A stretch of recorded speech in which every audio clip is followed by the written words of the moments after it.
TNI Angkatan Laut tangkap kapal motor Bangka Jaya 9 di perairan utara Pulau Buru, Maluku.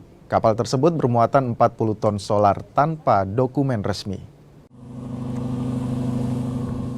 Kapal patroli TNI Angkatan Laut KRI Panah 626 menangkap kapal Bangka Jaya 9 di perairan Pulau Buru, Maluku.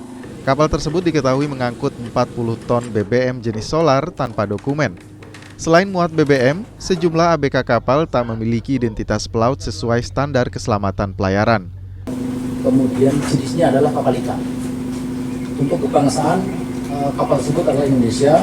Kemudian jumlah ABK termasuk dengan kuota ada 18 orang. Dan muatan saat itu nihil, tidak ada muatan. Dengan tujuan atau pergerakan dari Muara Baru, Jakarta menuju ke fishing ground atau daerah penangkapan ikan di Samudra Pasifik. Hasil pemeriksaan tersebut, maka ditemukan dugaan pelanggaran yang dilakukan oleh KM Bangka Jaya 9, yaitu sebagai berikut. Yang pertama, terdapat 4 buah palka ikan.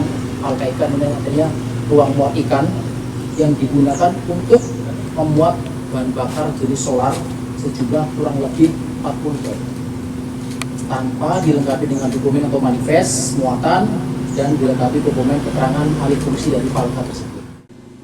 Kapal beserta ABK KM Bangka Jaya 9 ditahan di markas Guspurla Koarmada 3 guna pemeriksaan dan proses hukum lebih lanjut. Erdi Tualepe Yahya Lating, Kompas TV, Ambon, Maluku.